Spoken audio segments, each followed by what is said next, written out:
PDF भेजी थी तो सबने पढ़ी है। उसमें पहली बात क्या कही है जरा बताओ तो मैं समझ सकता हूं कि आपने पढ़ा है कि नहीं पढ़ा है। सहदेव जी, अभी आपका नाम पता है इसलिए आपको पूछ रहा हूं। पढ़ी अनुशासन संहिता? पढ़ी? नहीं पढ़ी? नहीं आपको मिली नहीं व्हाट्सएप पर वगैरह? क्या ध्यान नहीं था? रहा? अच्छा ठीक है। क्योंकि अभी सामान्य रूप से ज्ञान शिविर तो किए होते हैं, या किसी ने विपश्यना आदि में सहभाग लिया हो तो थोड़ा बहुत पता भी होता है कि कैसे चलता है। लेकिन ज्ञान शिविर में जिन्होंने भाग लिया हो तो ध्यान शिविर के संबंध में उसी प्रकार की एक सोच लेकर आते हैं। ऐसे ही कुछ पढ़ने को, सीखने को यहां कुछ पढ़ाया नहीं जाएगा, सिखाया नहीं जाएगा। इसलिए मैंने पहला प्रश्न पूछा कि अनुशासन संहिता में आपने पढ़ी हो तो पहली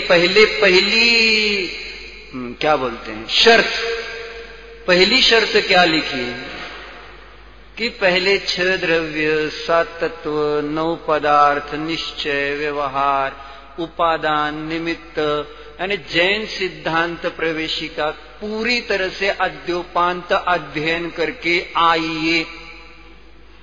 ये इसकी पहली शर्त। नहीं तो यहां आकर घबराहट होने लगेगी, या तो यहां से भागने के भाव आएंगे। जो कुछ पढ़कर या कुछ तत्व का जिज्ञासी ना हो, या समझकर नहीं आया हो तो परेशान हो जाएंगे, क्योंकि यहां कोई एंटरटेनमेंट नहीं की जाएगी, यानी मनोरंजन का कार्य नहीं है। और यहां दूसरी बात है कि अवलंबन भी नहीं दिया जाएगा, जो कि आज तक हमने कभी छोड़ा नहीं है। अवलंबन जितना भी हमने व्यवहार में तो आलंबन लेते ही रहते हैं 5 इंद्रियों के विषयों का, 5 इंद्रियों के माध्यम से। और धर्म मार्ग में फिर ये देव है, गुरु है, शास्त्र है, संयम, तप आदिक जो है व्यवहार की बातें, तो उनका भी आलंबन लेते लेते कुछ मन रंजायमान होता जाता है। लेकिन प्रॉब्लम यहां यही रहेगी, और यही मुख्य टेंशन की बात रहती है। क्योंकि अब कोई अवलंबन जब नहीं दिया जाएगा पहले, तो होगा क्या? आपको अकेले, यानी यहां अनुशासन संहिता में ये सारी बातें आई हैं, तो यहां पर आपको पहले ही बताया गया है कि स्वाध्याय, प्रवचन, क्लास ऐसा कुछ होने वाला भी नहीं है कि जिससे आप कुछ नया सीखेंगे या समझेंगे। जैसे कर्नाण योग की क्लासेस चलती है वगैरह, है ना, इस टाइप से, या ज्ञान के शिविर वगैरह चलते हैं, उसमें नाना प्रकार की कक्षाएं चलती है। तो यहां कोई ऐसा सिखाने का काम नहीं रहेगा, और आप स्वयं भी स्वाध्याय नहीं कर पाएंगे, क्योंकि आपके लिए वो आपके पास कोई किताबें स्वाध्याय की लाए हो तो आप कृपया करके जमा कर देंगे, है ना। क्योंकि न स्वाध्याय का आलंबन होगा, न यहां कोई विधान में जैसे पूजन अर्चन, संगीत, भक्ति, ऐसा कुछ कार्यक्रम ऐसा होने वाला है नहीं। तो आलंबन नहीं रहेगा, तो खाली मन रहेगा और मौन रहेगा। बात भी करते हैं तो थोड़ा मन बहल जाता है, तो 10 दिन के लिए तो मौन ही रहेगा।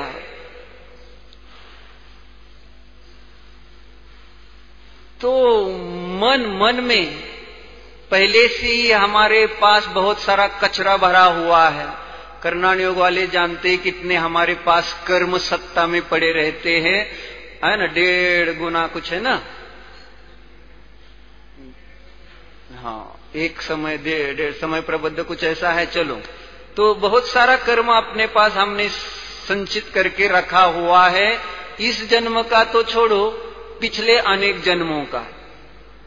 क्योंकि आज्ञान अवस्था में मिथ्यात्व के निमित्त से 70 कोड़ा कोड़ी आदि सागरों की मिथ्यात्व की स्थिति, चारित्र मोहनीय की 40 कोड़ा कोड़ी सागरों की स्थिति अपने पास, वो स्थिति माने वो संस्कार, द्रव्य कर्म रूप से वो द्रव्य, वो संस्कार उस रूप से, और अपने अंदर में हम जीव है तो भाव कर्म रूप से वो संस्कार है।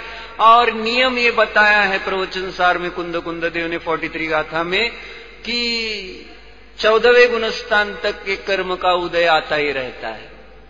उदय गदा कम मंसा नियदिना बनेदा जिनवर वसे, जिनवर देव ने कर्मों का उदय 14वें गुणस्थान तक ही होता है ना, 14वें गुणस्थान तक कर्म का उदय प्रति समय आने वाला है। यानी अरिहंत अवस्था में भी आता है, श्रेणी आरूढ़ होता है तब भी वो उदय चलेगा, मुनि अवस्था है तब भी उदय चलता है, देशव्रति हो तो भी उसके कर्म के उदय चल रहे हैं, और अव्रति सम्यक दृष्टि हो उसके भी चलते हैं। और पहले 3 गुणस्थानों की तो बात क्या कहना, वो तो वहां पर है ही है ना, वो तो वहां औदयिक भाव ही मुख्य है, या औदयिक ही मुख्य है, और क्षय क्षमिक अज्ञान आदि।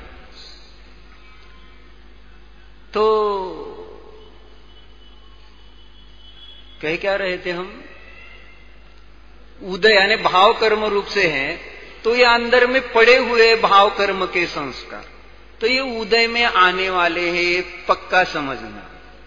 उदय में आने पर हमारा इतना भेद ज्ञान का अभ्यास नहीं है, या हमने कभी उस प्रकार से सोचने के लिए टाइम भी नहीं दिया है, समय भी नहीं दिया, या वो विधि भी पता नहीं है कि किस प्रकार से उन विकल्पों से अपने को भिन्न अनुभव करें।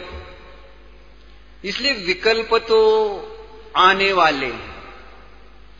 उदय के निमित्त से अपने पास मिथ्यात्व अज्ञान असंयम हो तो उसके निमित्त से विकल्प तो उन कर्मों को निमित्त करके आएंगे आएंगे आएंगे।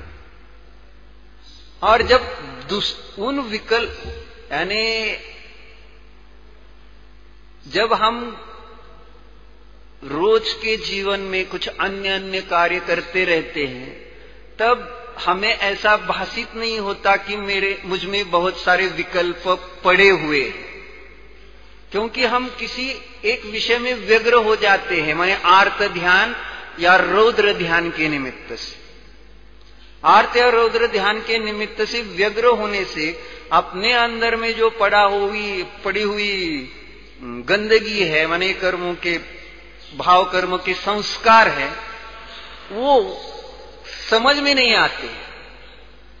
और कभी हम बैठते हैं तो फिर वो विकल्प आते हैं, तो हम अपना उपयोग किसी न किसी विषय में लगाकर उनको दूर करने का प्रयत्न करते रहते हैं। लेकिन वो अपना घर बराबर नए संस्कार वापिस भाव कर्म के करते जाते हैं, और फिर उनकी स्थिति आबादा काल खत्म होने के बाद उदय में आते रहते हैं। ये प्रक्रिया चलती रहती। अब जब कुछ आलंबन नहीं है तो विकल्प कितने आएंगे बोलो? यानी इतने सारे विकल्प आएंगे कि घबराहट हो जाती है। यानी हमने ये देखा है, यानी ध्यान शिविर का हमारा अनुभव है, यहां तक कि लोगों के छाती में दर्द इतना होने लगता है कि हमको डॉक्टर को बुलाना पड़ा, इतना टेंशन।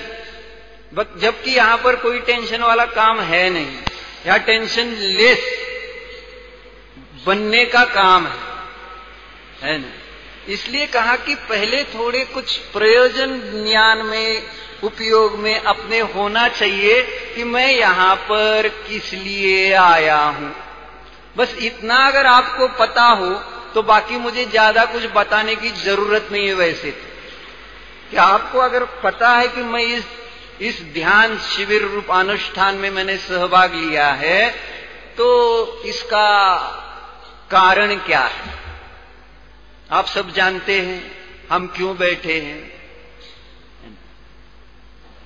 कि जो बातें हमने युक्तियों से और आगम से समझी है, पढ़ी है, सुनी है, बस प्रॉब्लम रहा है कौन सा, स्वानुभव प्रत्यक्ष का।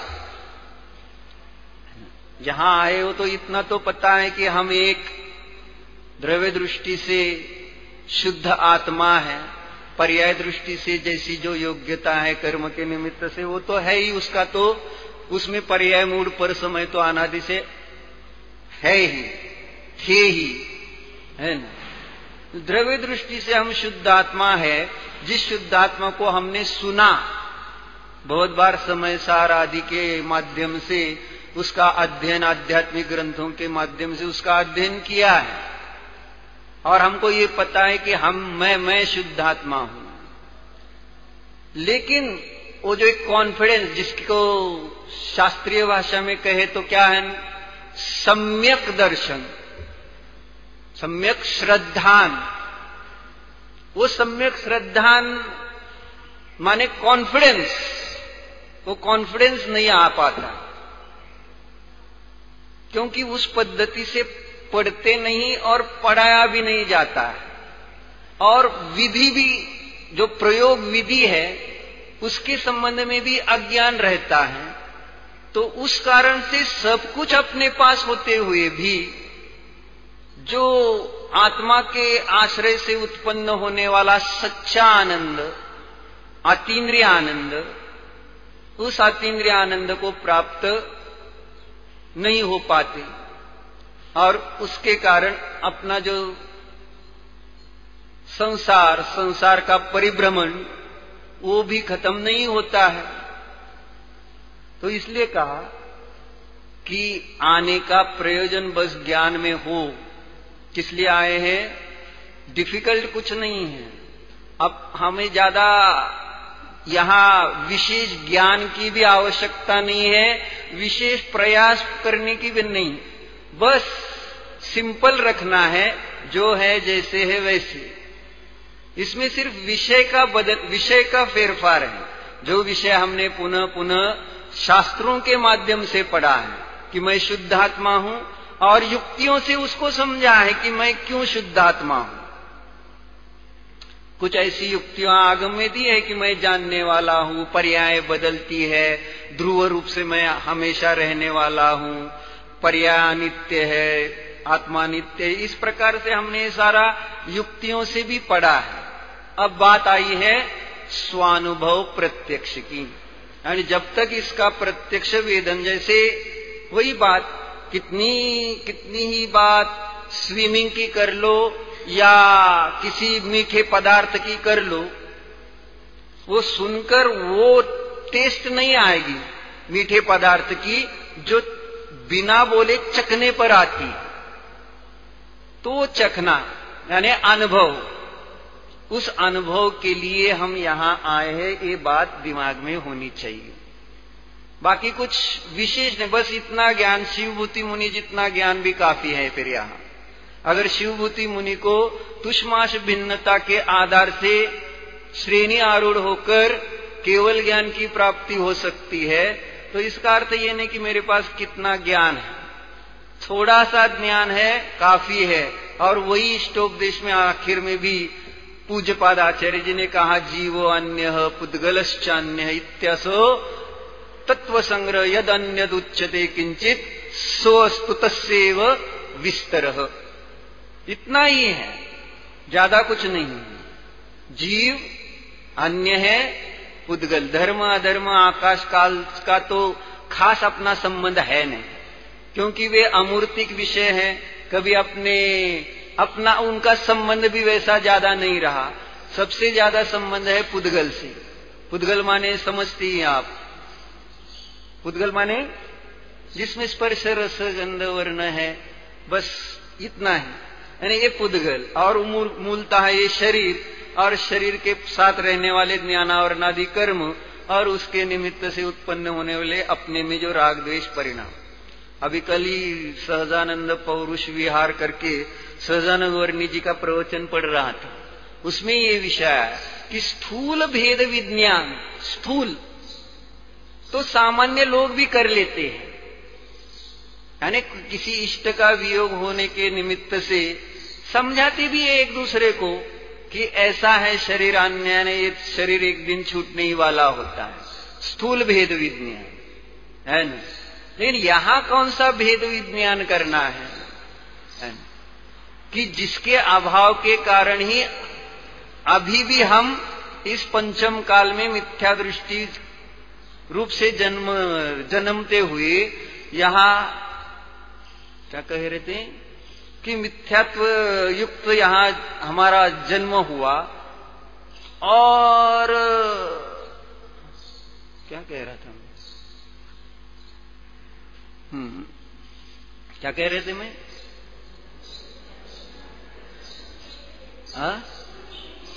हाँ, स्थूल, अरे स्थूल रूप से हम तो ये बोलते हैं, देखते हैं, कहने वाले जिनको अभ्यास नहीं है, और डॉक्टर लोग भी, और हेमचंद भाई साहब जो है वो तो हमेशा बोलते हैं कि कौवे को भी पता होता है कि शरीर में जीव है कि या नहीं भी, क्योंकि कौवा जब जिंदा गाय पर बैठता है तो उसके शरीर पर बैठे हुए छोटे छोटे कीड़े खाता है, लेकिन गाय मरी हुई है तो बराबर उसका मांस खाता है। यानी कौवे को भी वो समझता है कि शरीर में जीव है कि नहीं। तो ऐसे भेद ज्ञान से लाभ नहीं है। तो वर्णी जी ने वही बात कही कि जैसे आईना है, आईने के आगे पीछे बहुत सारी चीजें पड़ी हैं, तो वे सारी चीजें उस आईने से भिन्न है, ये समझने में कोई ज्यादा दिमाग नहीं चलाना पड़ेगा।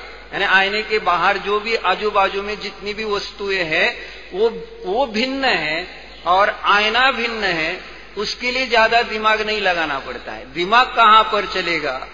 जो आईने में आया हुआ उस वस्तु का प्रतिबिंब है, वह प्रतिबिंब उस आईने का नहीं है, वस्तु का है, ये भी समझ में आ जाए समझो।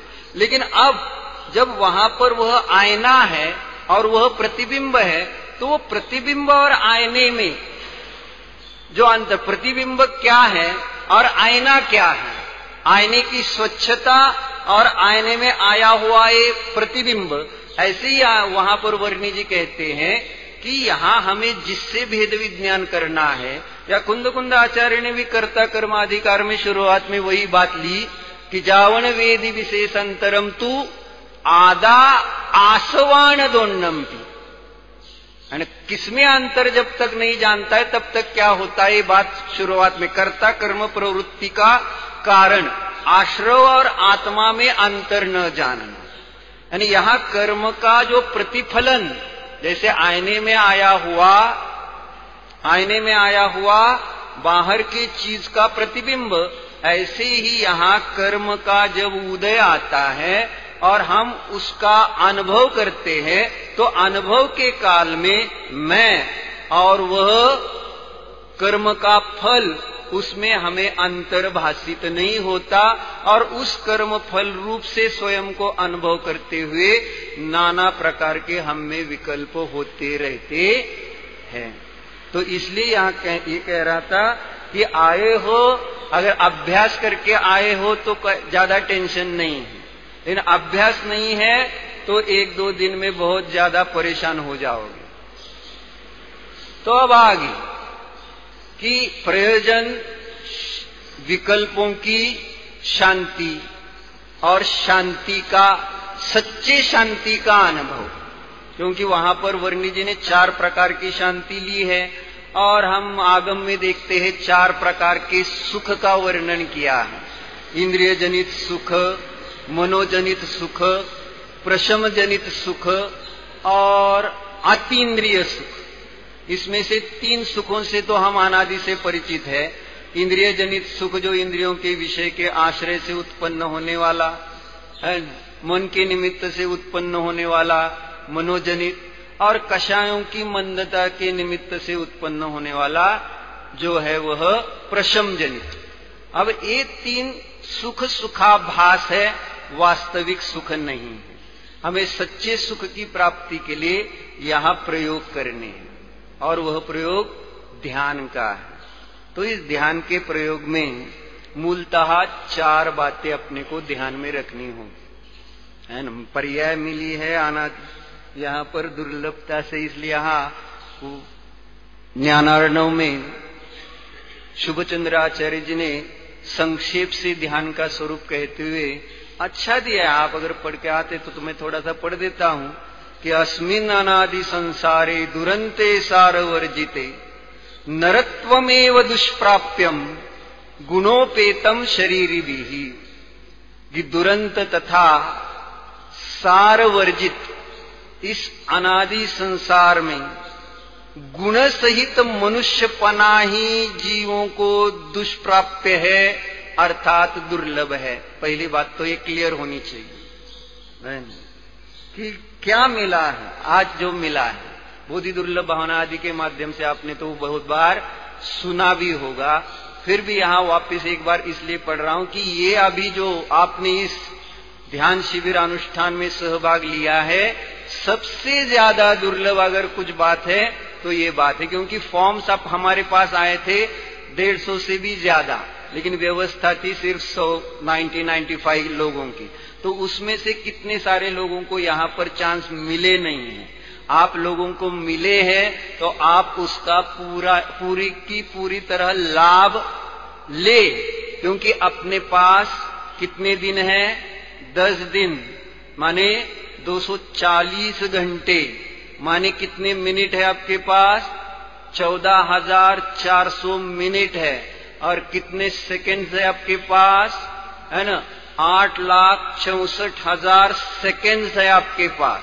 और एक सेकंड माने एक क्षण की कीमत कितनी है, पूरा चक्रवर्ती ना कितनी, यानी एक वाक्य सुविचार पढ़ा था, यानी कोटि रुपयों का कोट्यावधि सुवर्ण मुद्राएं, कोट्यावधि सुवर्ण मुद्राएं भी अगर दी जाए तो वापिस एक क्षण आने मिलने वाला नहीं है इस मनुष्य पर्याय का। तो कितने मिले आपको यहां पर, है ना, कितने क्षण, 8,64,000 क्षण मिले हैं ना। बस उसमें से एक क्षण इतना कीमती समझो, वापिस अगर वो चाहो तो मिलने वाला नहीं है। इस प्रकार से इसकी दुर्लभता समझते हुए अगले श्लोक में कहते हैं कि काकतालीय न्यायेन उपलब्धम यदि त्वया तत्तर्हि सफलम कार्यम कृत्वा आत्मनि आत्मनिश्चयम।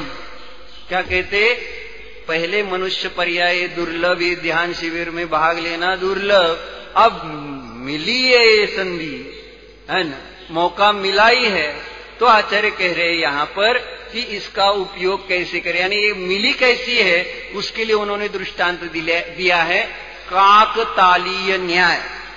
काकतालीय न्याय तो आप समझते हैं, कौवा बैठना और वो डाली का टूटना, एक समय ऐसा कुछ होता है ना, कौवे के बैठने से थोड़ी डाली टूटती है, लेकिन योगा योग से वो डाली टूट रही है और कौवा उस पर आकर बैठा, ऐसे यानी बहुत रियर। तो ऐसे यहाँ कह रही कि ये जो मिला है मौका, संधि, तो एक काकतालीय न्याय की तरह कह रहे, काकतालीय न्याय न उपलब्धम यदि त्वया, अगर तुझे ये काकतालीय न्याय के समान मिली हुई अवस्था है तो इसमें मुझे करने योग्य काम कौन सा है।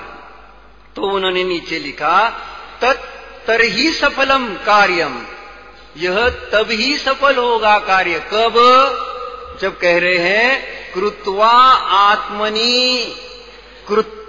आत्मनि आत्मनिश्चयम, यानी अगर हमने इसमें अपने आप में अपना निर्णय किया तो यह हमारा मनुष्य पर्याय का मिलना सफल है, यह समझना चाहिए। ऐसा कह रहे हैं आचार्य, एक एक बात समझना है ना। तो ऐसी पर्याय मिलने पर, इसमें जो कार्य कौन सा करना है कहने पर आचार्य आगे एक श्लोक कह रहे, उतना पढ़ता हूं, नृजन्मनः फलम कैश्चित् पुरुषार्थः प्रकीर्तितः धर्मादिक प्रभेदेन स पुनः स्यात् चतुर्विधः। तो इसलिए यहां पर कहा नृ जन्मनः फलम, मनुष्य जन्म की सफलता किसमें है? तो मनुष्य जन्म की सफलता कहते हैं कि यहां पर 4 प्रकार के जो पुरुषार्थ है, उसमें कौन से पुरुषार्थ? धर्म अर्थ काम और मोक्ष। उसमें से जो धर्म पुरुषार्थ और मोक्ष पुरुषार्थ, तो वर्तमान में मोक्ष पुरुषार्थ का विषय नहीं बन रहा, तो धर्म पुरुषार्थ करने में ही इस मनुष्य जन्म की सफलता समझकर हमने जो इस ध्यान शिविर में सहभाग लिया है, उसका मूल प्रयोजन अपनी पर्याय में अगर सम्यक दर्शन प्रकट नहीं हुआ हो, निश्चय सम्यक दर्शन, सच्चा सम्यक दर्शन, जो निज ध्रुव शुद्धात्मा का प्रत्यक्ष प्रामाण्य सहित जो वेदन है, यानी निज ध्रुव का स्पष्ट रूप से निर्णय, इस प्रकार का वर्तमान में निश्चय करने के लिए मैंने इस ध्यान शिविर में सहभाग लिया है। क्योंकि उतना ही कार्य नहीं हुआ, इस कारण से तो ये जन्म मरण की परंपरा अब तक नष्ट नहीं हुई है। अगर जन्म मरण की परंपरा नष्ट करनी है तो कर्म नष्ट करने पड़ेंगे। क्योंकि आगे एक श्लोक दे रहे हैं ध्यान का संक्षेप से स्वरूप बताते हुए कि मोक्ष कर्म क्षयातेव, मोक्ष की प्राप्ति किसके निमित्त से? कर्म के क्षय से निमित्त है। और कर्म का क्षय किसके निमित्त से? सम्यक ज्ञानतः स्मृतः। तो कर्म का क्षय सम्यक ज्ञानादि से होता है।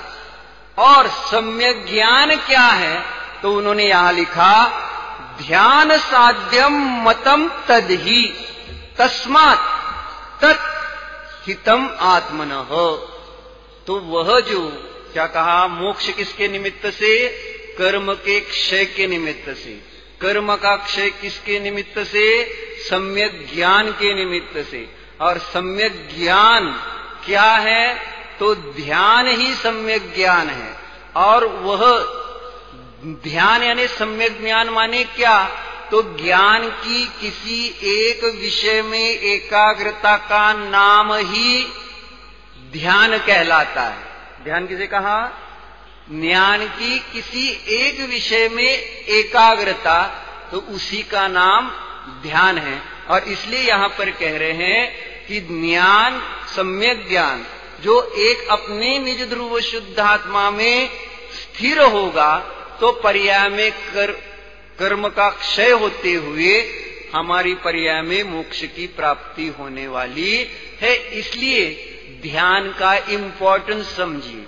क्योंकि ज्ञान जो है, ज्ञान शिविर यानी जो स्वाध्याय आदि चर्चाएं चलती है, पूजन आदि क्रियाएं हो या बाहर संयम आदि की जो व्रत आदि की क्रिया हो, उसमें उपयोग की एकाग्रता नहीं। और वो वैसे तो जो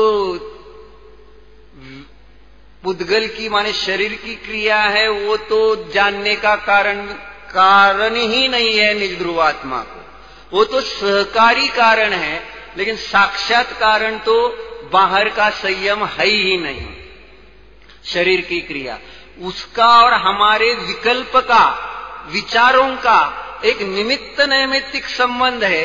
इसलिए अन्यथा आप पूछ सकते हैं, अगर संयम का कुछ संबंध नहीं है तो हमें मौन क्यों दिया जा रहा है, दिशा बंधन क्यों दिया जा रहा है, ये सारा जो स्वाध्याय आदि नहीं करने की बातें ये फिर क्यों कही जा रही है, अगर संयम का इससे कुछ संबंध नहीं है।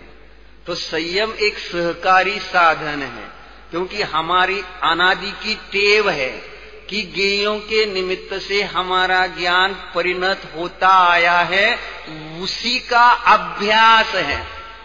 इसलिए ये जो सारा नियमावली आदि जो बताई, अनुशासन जो बताए, उसके निमित्त से एक वातावरण हमने बनाने की कोशिश की है।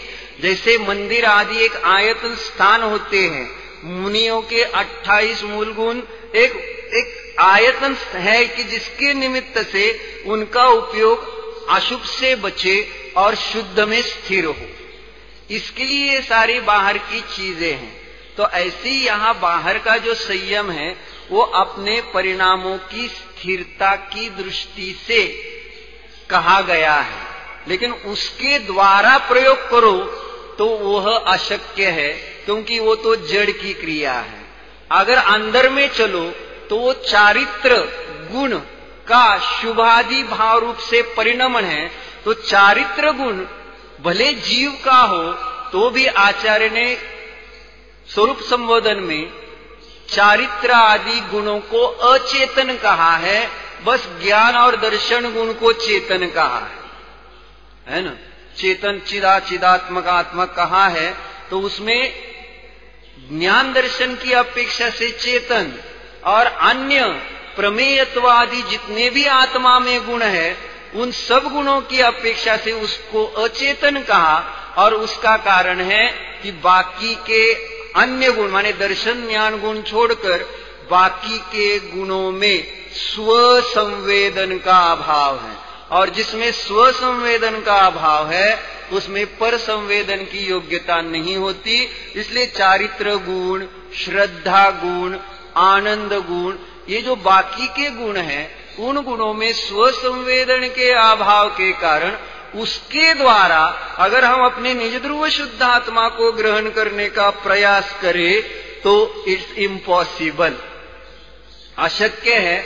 और यही न समझने के कारण, अज्ञान के कारण यह जीव उन्हीं या तो बहिरंग व्यवहार साधनों का आलंबन ले रहा है, या तो फिर व्यवहार श्रद्धान, व्यवहार ज्ञान और व्यवहार चारित्र का अवलंबन लेते हुए वो अपनी आत्मा की प्राप्ति की कल्पना करके बैठा है। और जिनको वर्तमान में नहीं हो रहा है वे कल्पनाएं कर रहे हैं कि आगे जाकर मुझे होगा, और कोई ऐसी कल्पनाएं करके बैठा है कि मैंने बाहर से संयम धारण किया है तो मुझे मैं अभी सम्यक दृष्टि हो गया हूं।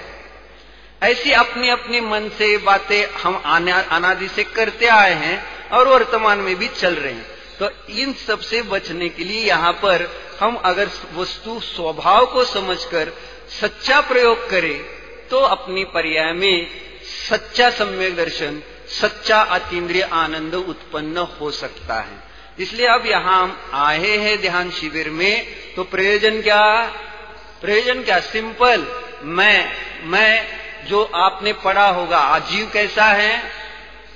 जीव का लक्षण ज्ञान आनंद, ज्ञान दर्शन, अमूर्तिक, अशरीरी, है ना। जो भी जितनी सिंपल बातें वैसे अंदर में उसको ग्रहण करने का प्रयत्न करो, और नास्ति से आचार्य ने बताया उस रूप से भी चिंतन करते हुए उसकी कहीं ना कहीं फीलिंग आएगी। थोड़ा आगे चर्चा करते हुए वो भी विषय आएगा कि किस प्रकार से करना है। और उसके लिए यहाँ पर यानी कल से वो रूपस्थ और पिंडस्थ ध्यान के माध्यम से आपको थोड़ा सा किस प्रकार से आत्मा का चिंतन करते हुए आत्मा का अनुभव करना है वो बताया जाएगा। ज्यादा से ज्यादा स्वयं ही ध्यान करना है, लेकिन अभी किस प्रकार से और क्या करना पता नहीं है। और अभी जैसे छोटा बालक होता है, चल नहीं पाता, तो उसको हम तीन पहिए वाला देता है ना वो चक्का, कि उसको पकड़कर वो चलता है, वॉकर, है ना। ऐसे पिंडस्थ ध्यान, रूपस्थ ध्यान, जिसमें अरिहंत भगवान के स्वरूप का चिंतन करते हुए आत्मा का चिंतन करने की बात आएगी, या फिर पिंडस्थ ध्यान के माध्यम से, शरीर के माध्यम से आत्मा का चिंतन किस प्रकार से करना है इसकी बात आएगी। लेकिन वो जो पिंडस्थ और रूपस्थ ध्यान में जितनी सूचनाएं मिल रही हैं वो ध्यान नहीं होगा। जितना आप वो शब्द सुनकर अपने अंदर उस वस्तु के माने उस वाच्य को पकड़ोगे स्पष्ट रूप से, मन के माध्यम से नहीं, अंतर्जल्प से नहीं, क्योंकि आप बाहर से तो जल्प करने का विषय ही नहीं आएगा, क्योंकि 10 दिन के लिए मौन होगा। लेकिन जल्प चलेंगे कहाँ? अंदर में चलेंगे, है ना, कि मैं शुद्ध हूं, शांत हूं, अशरीरी हूं, ये अंतर्जल्प चलने वाले हैं। तो इन अंतर्जल्पों से आगे चलना है। वो क्षण पकड़ने के लिए यहां इस प्रकार से कुछ व्यवहार से अवलंबन दिए जाएंगे। और काम करना है आपको, सबको अपना अपना काम करना होगा। कोई किसी का काम करता नहीं, वस्तु व्यवस्था बिगड़ जाएगी। जिन धर्मानुसार वस्तु की व्यवस्था स्वतंत्र है और स्वाधीन है। ठीक है, अब आगे यहां पर चर्चा क्या चल रही थी अपनी? ध्यान आए किस लिए? विकल्पों की शांति के लिए, दूसरा शांति के अनुभव के लिए, और शांत स्वरूप मैं जीव हूं, इसका भावाभासन, मैं एक जीव हूं, ये शरीर आदि कुछ नहीं। इस प्रकार से कहीं ना कहीं अपने को पर्याय से उठना होगा, यानी पर्याय से भिन्न, परद्रव्यों से भिन्न, कहीं ना कहीं। और ये आएगा क्योंकि संस्कारों से सभी बातें सरल हो जाती हैं। जैसे रसोई बनाना पहले से नहीं आता है, रसोई धीरे धीरे, रोटी पहले दिन बनती नहीं है, यानी पहले दिन आप चकला बेलन लेकर रोटी बनाने जाओ तो गोल नहीं बनेगी। लेकिन अभ्यास से अब करते जाओ, अब आप इधर उधर बातें करते हुए भी वो रोटी बराबर गोल बनती जाती। तो ये अभ्यास है, संस्कार है। और समझसार में आपने पढ़ा ही होगा, 96 नंबर की गाथा की टीका में आचार्य ने वो दो दृष्टांत भी दिए हैं, भूताविष्ट और ध्यानाविष्ट। ये दो अज्ञानी जीव के दृष्टांत, अज्ञानी जीव के लिए दृष्टांत दिए ना। तो उसमें वही कि कोई अज्ञानी जीव है ना, दुखी है, किसी अज्ञानी साधु के पास पहुंचता है और दुख दूर करने के लिए उपाय पूछता है। तो साधु उसको क्या बोलते हैं? मामी कहाँ है? डॉक्टर पधर गया। तो वो साधु से कहता है ना कि दुख दूर करने के लिए मैं क्या करूं? और वे अज्ञानी साधु से क्या कहते? जाओ उस झोपड़े में बैठो और क्या चिंतन करने के लिए कहा? मैं भैंसा हूं। ठीक है, तो मैं भैंसा हूं ऐसा चिंतन करो। तो जाकर बैठ गया और चिंतन करते रहा। तो 2-3 दिन में हुआ क्या? बिना खाए पिए बस बताया है भैंसा भैंसा, तो भैंसा भाषित हुआ। ज्यादा दूर जाने की जरूरत नहीं है, लगे रहो। मुन्ना भाई देखा है ना, देखा होगा आप सब। तो उसमें भी गांधी जी पर उसको एक लेक्चर देना रहता है। तो क्या करता है वो? 3 दिन लाइब्रेरी में जाकर बस एक ही बात, गांधी गांधी गांधी गांधी गांधी। खाया नहीं, पिया नहीं, और क्या चिंतन हुआ? फिर दिमाग में क्या हो गया? केमिकल लोचा। ठीक है ना, ऐसी बात कुछ बोली है ना उसमें। तो उस प्रकार से होने पर हो क्या गया? गांधी जी दिखने लगे ना, दिखने लगे। थे क्या? कहां थे? है ना, इधर थे ना, तो दिखते कहां थे उनको? है ना, अगर वो 3 दिन में एक विषय पर बस मुझे ये करना है, तो अगर उसके दिमाग में वो बात आ सकती है, मैं भैंसा नहीं हूं तो मुझे भैंसा भाषित हो सकता है। आप स्त्री पुरुष नहीं हो, बालक युवा वृद्ध नहीं हो, फिर भी बचपन से आपको बताया गया है कि आप बालक हो, आप युवा हो, आप वृद्ध हो, आप स्त्री हो, आप पुरुष हो। ये सिखाने से आप सीख गए हो, और उन संस्कारों से, और अनादि के पास भी है, तो उससे आपको लगने लगा है कि मैं यही हूं। यहां से तिर्यंच पर्याय में जाओगे, देव पर्याय में जाओगे, अन्य पर्याय में जाओगे, जो जिस पर्याय में जाता है, क्यों उसको लगता है कि वह मैं हूं? ये पेड़, ये बाहर पेड़ है ना, उनको क्या लग रहा है? वो जीव नहीं है। और ये तिर्यंच गति है ना, तिर्यंच आयु, तिर्यंच गति वाले ये जीव है ना, आयु तो वो शुभ है। तिर्यंच आयु, मरना चाहते हैं क्या वो? अब वो पेड़ जी कर करेगा क्या? है ना, हम देख भी रहे हैं, है ना, जो गर्मी है, सर्दी है, बरसात है, अब उसको मरना, अगर कोई काटने जाए तो सुखी की दुखी? क्यों, क्या बात है? अब इतना तुझे दुख है, काट देता हो तो तेरी पर्याय बदल जाएगी? नहीं, वो क्यों नहीं छोड़ना चाहता? मुझे वो काटने की बात नहीं, छोड़ना क्यों नहीं चाहता? अब उसमें दिमाग कितना है? अब दिमाग की बात यानी ज्ञान कितना है उसके पास, यानी वो पर्याय प्राप्त हुई, उस पर्याय में कितना तन्मय। ये मुझे एक काट रहे हैं, माने मुझे काट रहे हैं संस्कारों से। जिस पर्याय में जाए, वो राजा की कथा तो हमने कितनी तो बार सुनी, कीड़ा हो गया तो बात क्या चली दिमाग में? अब मैं ये हूं, राजा था तो नहीं चाहता था, कीड़ा बन गया तो मरना नहीं चाहता था। क्या बात है? अब हम में और उस राजा में कितना फर्क? चिंतन। चर्चा उसके लिए मैं नहीं कर रहा था, मैं किसके लिए चर्चा कर रहा था? संस्कार, है ना। हैमरिंग, वो हमने तीसरी कथा भी सुनी है कि जो एक आदमी अपना बकरा लेकर बेचने के लिए जा रहा था, उसको बीच में रास्ते में 3 ठग मिल गए, है ना। ठग मिल गए तो वो भोला भाला था, तो चलो हम इसका बकरा ले लेते हैं। तो थोड़ी अंतर पर रुक गए, तो बोला ना पहला ठग उससे क्या कहा, ये कुत्ता लेकर कहां बाजार में बेचने जा रहे हो, कौन लेगा ये तुम्हारा कुत्ता? पहला ठग जब ये बोलता है तो वो क्या बोला, कॉन्फिडेंस से थोड़ा बोला कि नहीं नहीं ये तो बकरा है, आप कहां से कुत्ता बोल रहे हैं। फिर आगे गया, दूसरा ठग मिला, उसने भी बोला वही बात, तो है ना। तो क्या बोला, एक कुत्ता कहां बेचने जा रहे हो, तो वो क्या बोल रहा था, तो उसने संशय, दिमाग में संशय कि यो आदमी बोला, अब ये भी बोल रहा है, भाई बकरा है कि कुत्ता है, क्या था क्या? अब थोड़ा संशय क्यों हुआ फिर उसको? संस्कार। और जब तीसरा बोला कि कहां, तो उसको पूरा विश्वास हो गया ये बकरी नहीं हो सकती, ये तो ऐसे ही हमें कॉन्फिडेंस हो गया मैं आत्मा नहीं हूं, पूरा कॉन्फिडेंस। कर्म ने हमको बार बार, कर्म हमें यही बताता है, ज्ञेय हमें यही बताते हैं, तू ज्ञान नहीं तू ज्ञेय है।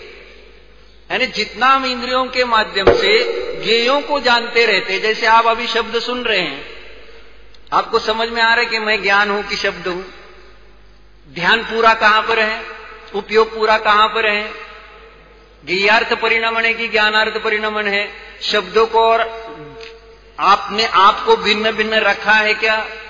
अभी हमने आपकी निंदा की नहीं इसलिए आपको कोई प्रॉब्लम नहीं है, लेकिन जैसे मैंने आपकी निंदा की सहदेव जी, सुदीप जी, जैसे हमने आपकी निंदा की तो आपको कैसे लगेगा? यानी शब्द से आप तन्मय है कि नहीं है आपको समझ में आ जाएगा। जैसे हमने आपकी स्तुति की, सुदीप जी की स्तुति की, है ना, सहदेव जी की स्तुति की, अच्छा ध्यान करते हैं, ऐसा प्रणीता जी ने बार बार बोला है ना, ऐसी थोड़ी स्तुति की तो आपको कैसे लगेगा? तो आपका ज्ञेयार्थ परिणमन चल रहा है, सुदीप, सहदेव, हुई सुदीप और हुई सहदेव, और कब से? अरे इसलिए मैं तो हमेशा बताता हूं शास्त्र में, एक कुत्ते का भी नाम रख दिया जाए ना, तो वो भी अगर उस नाम से पुकारा जाए बाद में, तो वो भी देखता है हम में और उसमें क्या अंतर। हमको भी बचपन में क्या, हमको पता था हमारा नाम सुदीप है ना, हमको सुदीप पहली बार जब बोला होगा ना, हमने देखा भी नहीं होगा क्या है, ये सब बार बार आकर बोल रहे सुदीप सुदीप सुदीप सुदीप, तो क्या हुआ? ये सुदीप यानी कुछ मैं ही हूं। और अब सुदीप में कितना एकत्व हो गया, उस शब्द में, उस नाम में कितना एकत्व। तो संस्कार, मुझे इसमें ये बात बतानी थी कि संस्कार, ये 10 दिन, कितने सेकंड बोले थे हमने? अब 8,64,000 हिसाब मत रखो, आपने तो आप हिसाब रखेंगे यहां, हिसाब रखने के लिए नहीं, मैंने एक दुर्लभता के लिए बात बताई थी कि इतने ओनली मैं बता रहा हूं, अनादि अनंत काल के बीच की अपेक्षा देखो तो यानी वो गिनने में भी नहीं आएंगे, इतने कम है। ये 10 दिन 24 घंटे 14,400 मिनट, एक एक मिनट कितना इंपॉर्टेंट है, एक एक समय कितना इंपॉर्टेंट, ये मुझे कहना है। यानी इसमें अगर मैं ये संस्कार करूं, कौन से? अब बैठा, अवलंबन कुछ नहीं रहा, अब बाहर से स्वाध्याय नहीं है, पूजन अर्चन नहीं, बाहर के अब जो नियमावली प्रतिज्ञा दी जाएगी उसमें आपको ये बताया जाएगा, यानी ये नियम दिया जाएगा कि आपके सभी जो कोई रिश्तेदार है उनके साथ 10 दिन के लिए कोई भी संबंध नहीं। समझ में आता है मैं क्या कह रहा हूं? यानी एक एक विषय पर थोड़ा ध्यान दो, ज्यादा विस्तार मुझे करने की इच्छा नहीं है, वैसे प्रवचन वगैरह कुछ नहीं करना था, मुझे तो शॉर्ट में विषय बताना था, लेकिन मुझे थोड़ा सा एक संस्कार तो पहले करना है इस अपेक्षा से। तो क्या कहा, क्या कह रहे थे?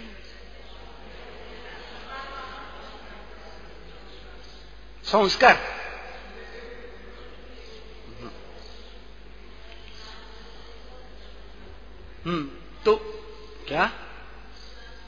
हाँ, रिश्तेदार।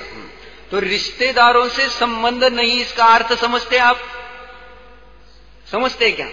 यानी जो मुनिराजों के पास जाते हैं या माता जी जो है उनके पास जाते हो तो उनको इसकी थोड़ी सी भावभासना होगी कि मुनिराज और माता जी कैसे होते हैं, यानी उनके रिश्तेदार भी आते जाते होंगे ना उनके पास, लेकिन उनके प्रति उनके अंदर में क्या छूट गया है ना?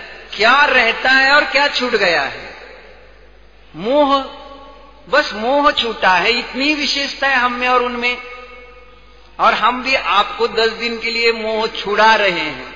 देश व्रत, दिक व्रत इसको बोलते, देश व्रत, यानी शॉर्ट टाइम के लिए ये नियम कि जिसमें आप समझो आप मुनि और आरिका बनकर ही बैठो, है ना? हम आए माने बस कपड़े का उपसर्ग, जैसे रत्नकरण श्रावकाचार्य में कहा, श्रावक कैसा है? वो श्रावक यानी जो ध्यान में बैठा हुआ श्रावक कैसा है?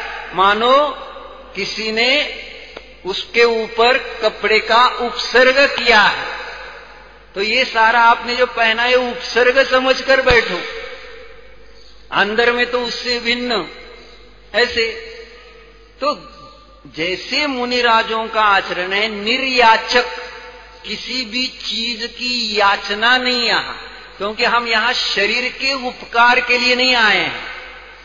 इष्टोपदेश में वो श्लोक आता है ना, यद जीवस्य उपकाराय तद्देहस्य अपकारकम, यद देहस्य उपकाराय तज्जीवस्य अपकारकम। जब जब आपको शरीर के निमित्त से कुछ भी विकल्प आएगा, समझना आप आपके ऊपर अन्याय कर रहे हैं, अपने आत्मा का अपकार कर रहे हैं, ये पक्का समझना। और हम ये भी समझते हैं कि ये शरीर पहले नहीं था और ये शरीर आगे नहीं रहेगा, है ना?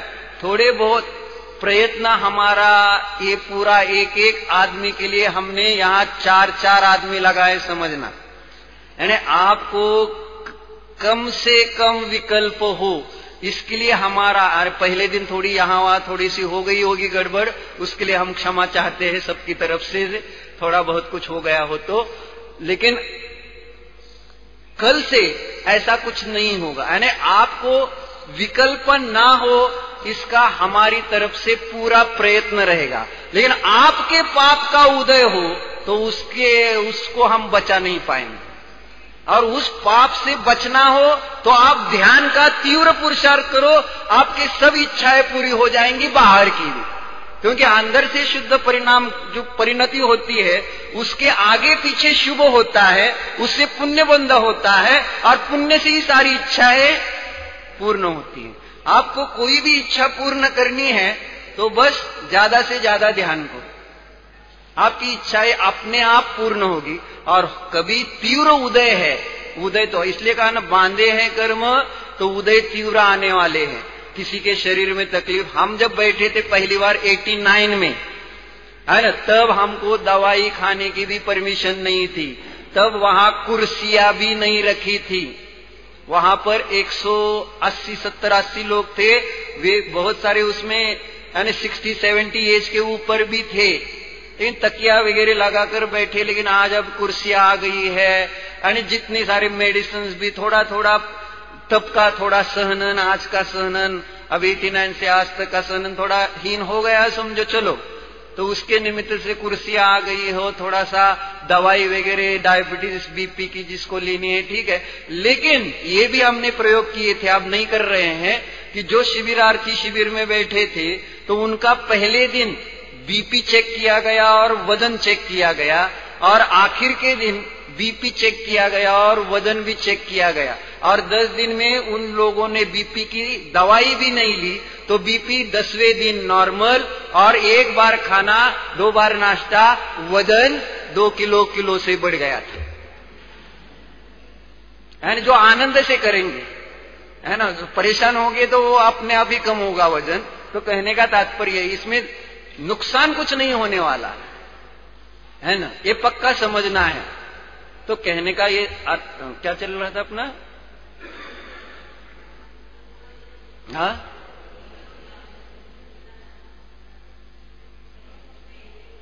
हाँ, तो असुविधा कदाचित आपके पाप के निमित्त से हो, तो जहां ये कह रहा था, यह जीवस्य उपकाराय, यानी जीव के ऊपर उपकार करोगे तो देह का थोड़ा बहुत अपकार होने वाला, यानी उपयोग नहीं जाएगा उसके ऊपर, ठीक है, यानी टेंशन नहीं, क्योंकि वो साथ में आया नहीं है और साथ में जाने वाला। इतना पक्का समझो, थोड़ा सा शरीर के प्रति निर्दय हो जाओ ना, कितना शरीर का यानी लाड़ प्यार पालन पोषण अनादि से तो जिस पर्याय में गए उस पर्याय में करते आए, आज भी ये सारा समझकर फिर और ध्यान शिविर में आकर फिर उसी का करेंगे तो है ना अपना नुकसान। अपना माने किसका?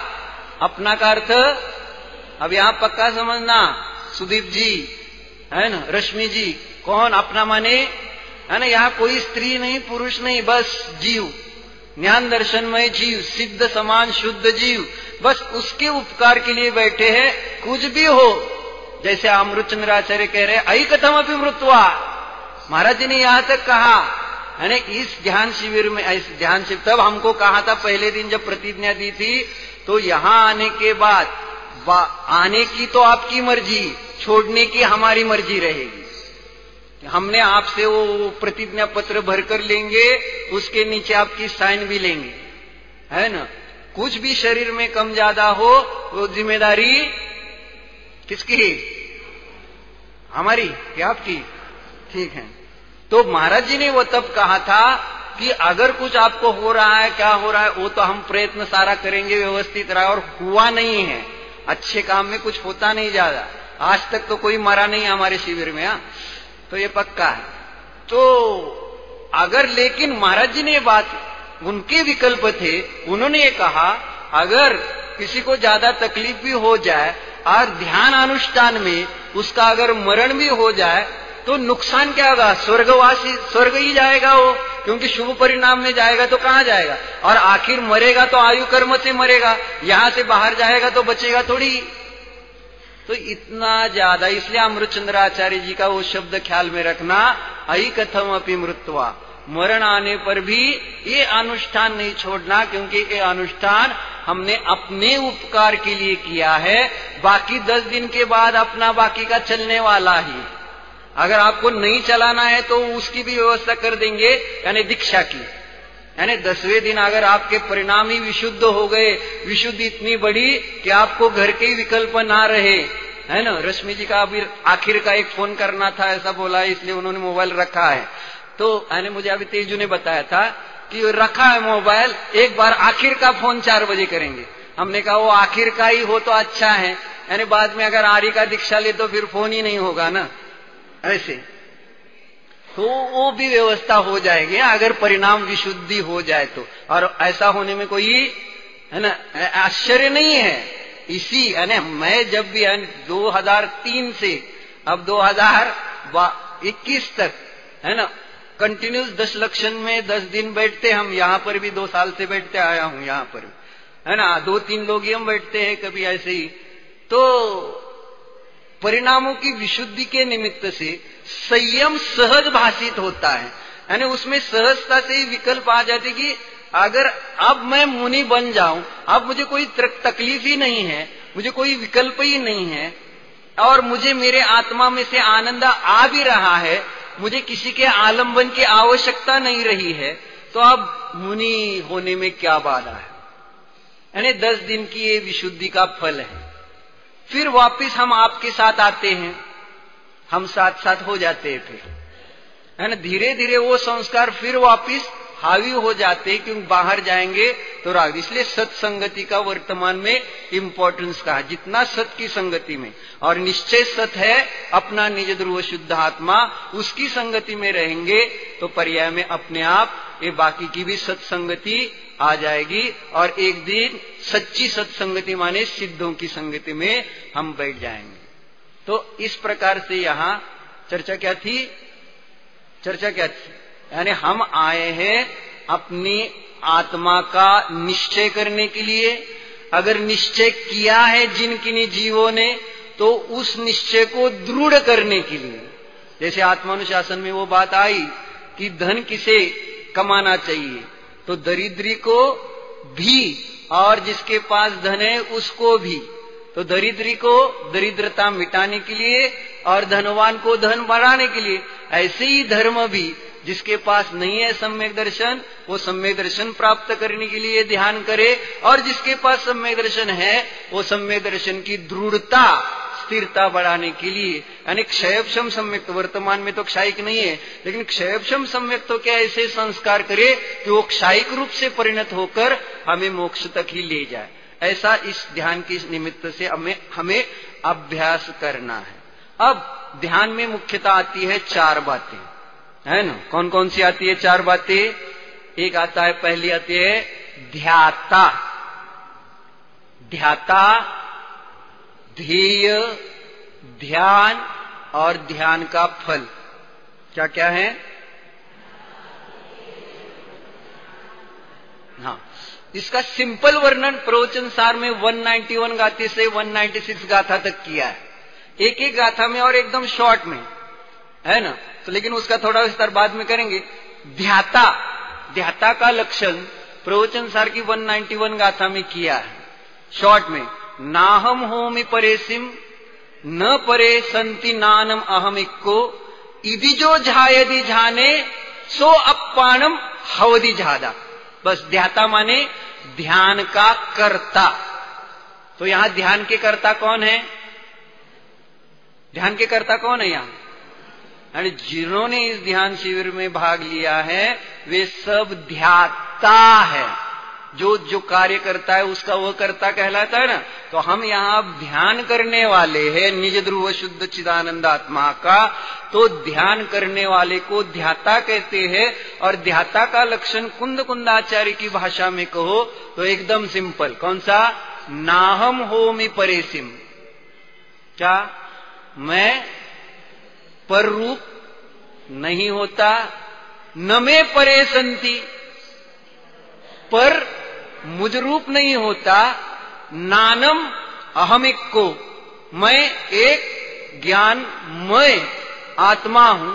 इदि, इस प्रकार से जो अपने ज्ञानोपयोग में प्रत्यक्ष प्रमाण ज्ञान में निज ध्रुव को लेता है उसी का नाम ध्याता कहा है।